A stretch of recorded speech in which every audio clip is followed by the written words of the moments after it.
嘿，朋友们，大家好呀！不知道最近大家的身体如何？也许你能够从我的声音里听出来，我有一些感冒了。我录制这一期播客的时间是在秋天，这个季节似乎是感冒或者流感特别流行的一段时间。我的症状其实也不是很严重，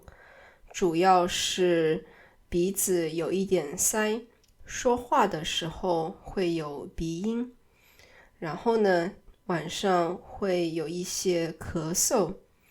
前几天呢，喉咙还有一些痛，前后后我大概生病有1个多星期了，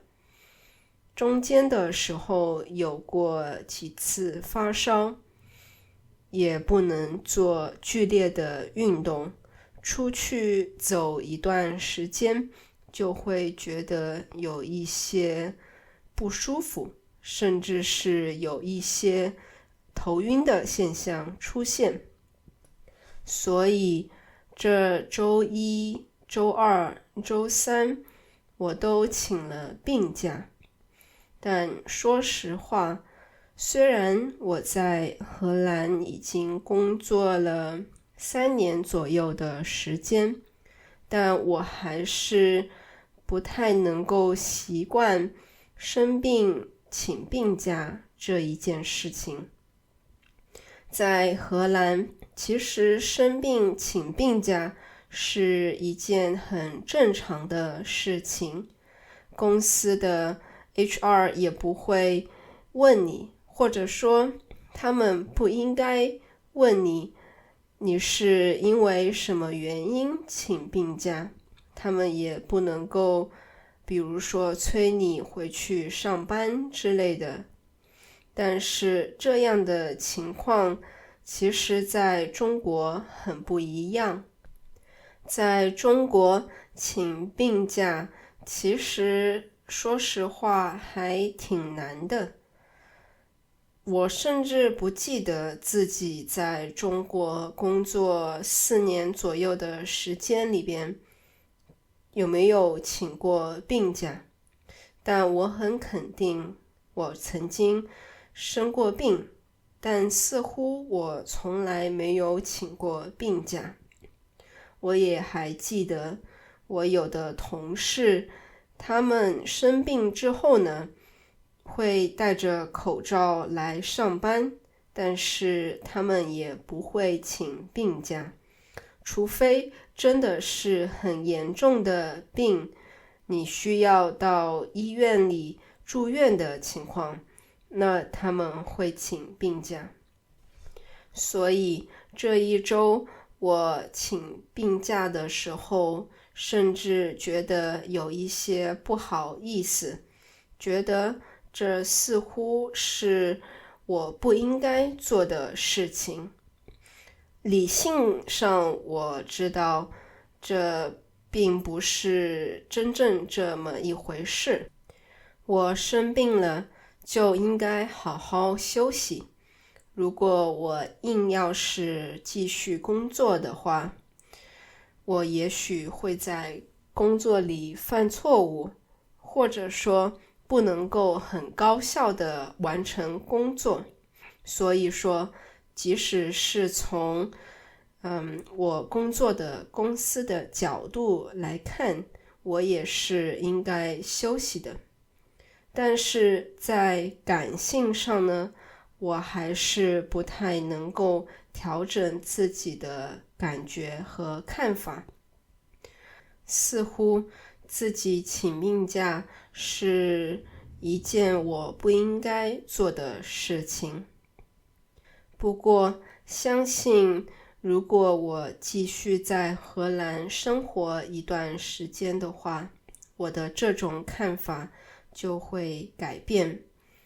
有时候你会在中文的社交媒体上看到有人在开玩笑说，一旦在国外生活和工作过一段时间之后，再回中国，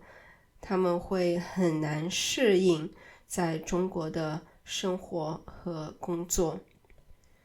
那能不能请病假，应不应该请病假这一件事情，其实就是很好的一个例子。除了在工作里请病假这一件事情不太一样之外，生病本身以及去医院看病这样的体验，在欧洲以及国内也是很不一样的。有的朋友也许知道，我现在是在荷兰居住。那荷兰的医疗系统据说是整个欧洲最好的医疗系统。我在荷兰生活的时间并不是很长，就我个人的体验和直接的接触而言，我能够体会到的荷兰的医疗系统大概有3方面。第一方面呢，就是这里的医疗保险。在中国呢，医疗保险其实是强制要交的，而这个强制的对象呢，就是工作的公司。也就是说，如果你和一家公司签有合同的话呢，这家公司就必须要帮助你去交医疗保险。但是呢，这个医疗保险的额度是比较低的，所以很多人他们也会自己有商业的医疗保险。在荷兰呢，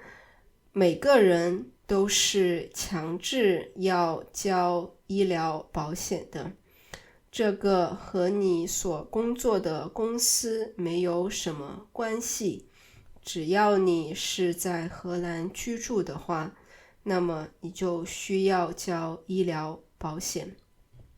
而这个医疗保险的每个月的费用，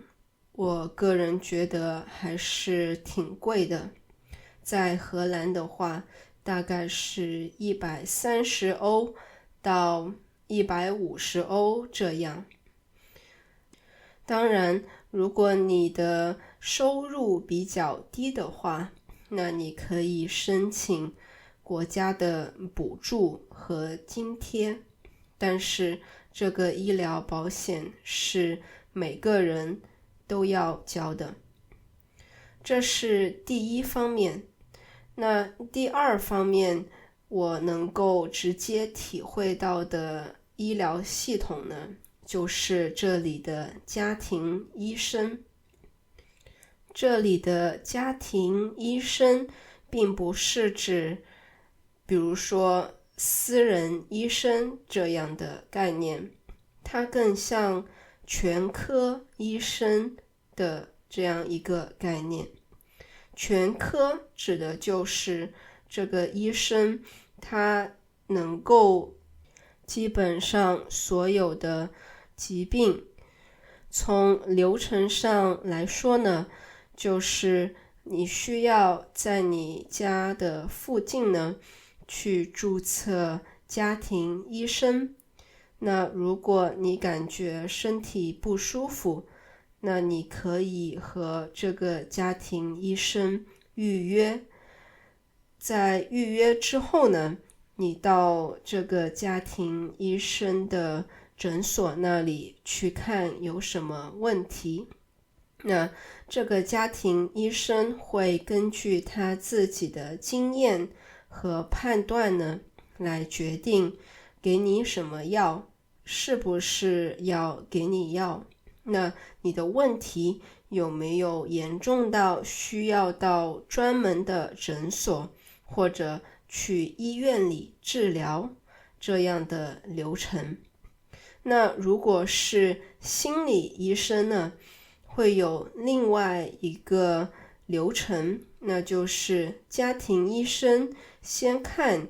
你的问题是什么。那如果他认为有必要的话呢，会把你推荐给在同样一个诊所里工作的专门看心理疾病或者心理状态的这样一个医生去继续深入聊你的问题。那如果这个心理医生他不能够解决你的问题的话呢，他会把你推荐给更专门、更专业的心理医生去做长期的治疗。所以我对家庭医生的理解更接近于一个过滤器，也就是说，他们把不重要、不严重的疾病过滤在医院之外，然后呢，让医院去专门看那些有重大疾病的病人。这样的系统呢，最直接的一个问题就是时间，因为所有的流程都需要走预约。那比如说，如果你的家庭医生很忙，你不能够预约到，比如说明天或者最近这几天的时间段的话呢，那你就需要等待很长的一段时间。那如果这个疾病比较严重的话呢，那你的病情就有可能加重。但整体而言，这样的系统能够保证医院给病人提供的服务质量。那第三个我所体会到的医疗系统就是医院。我自己并没有直接去医院的体会，但是我的男朋友去年在医院做过手术，然后在医院里住院了几天。那整个医院里的医疗环境还是很好的，虽然你需要跟其他的人共享一个房间，但是基本的医疗的器械和基础设施都还是比较完善的，有洗澡的地方，每天都会定期的有护士和医生来看你的身体的情况。那中国的医疗系统其实就还挺不一样的。首先，在中国并没有家庭医生这样一个概念或者这样一个流程。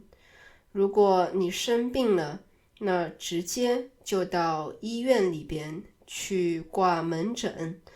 然后直接到医生那里让医生看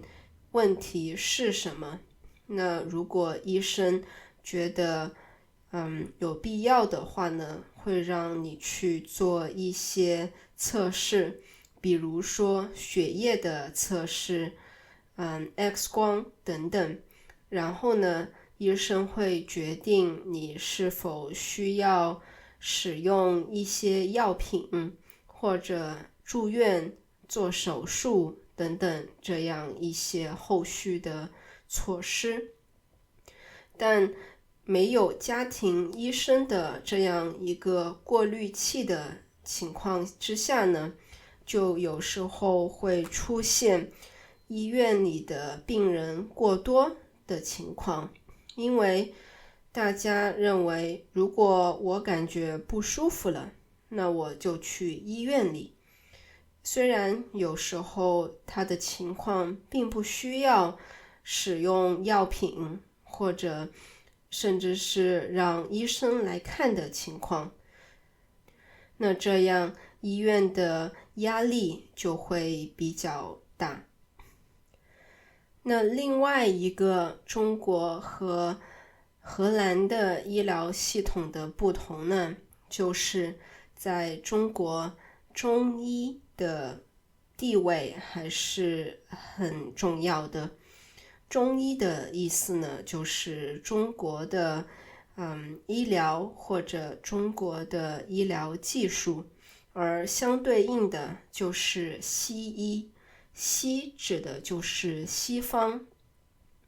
那在中国中医的地位比较重要的意思是什么呢？那首先在中国有专门的中医的医院，在这样一些医院里呢，你去看病的过程，以及如果你需要用药的话呢，你得到的药品都是按照中医的传统来的。整个的过程和甚至是药品的样子和西医是非常不一样的。有的人会认为中国的中医完全没有科学依据，有的中国人也这样认为。那我呢，其实是一个中立的态度，意思呢就是我认为中医它并不是100%的没有科学依据，但中医所采取的一些措施和药品，我并不认为总是有用的，因为很多中医的经验也好和医疗的技术也好，都是基于经验而来，而非实验。所以如果有选择的话，我还是会偏向于西医一些。很多中国的年轻人，我相信也是这样想的。话虽这样说，我其实有注意到，在荷兰的城市里有很多的中医的诊所，我也有认识1-2个中国的朋友在这边学习中医。既然这些中医的诊所存在，那就意味着其实还是有一些商业的机会，还是会有人去这边的中医诊所里看病的。一开始的时候我还挺惊讶的。说了这么多，不管是在中国的医疗系统也好，还是在荷兰的医疗系统，不管这些医疗系统有多好，最重要的其实还是我们自己需要保重自己的身体健康，提高自己的免疫力。OK， 那这就是这一期关于中国和荷兰的医疗系统之间的不同了。我们下期再见。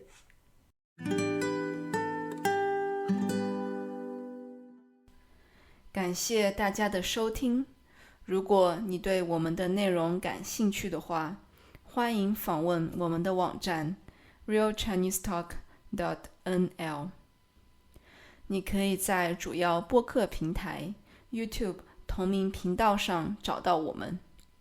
为了帮助你更好地理解播客内容，学习中文，我们还提供精心修订的文本、相关的词汇和例句，以及和播客相关的问题，帮助你学习。订阅我们的 newsletter， 你可以免费得到一期上面提到的内容。我们下期再见，拜拜。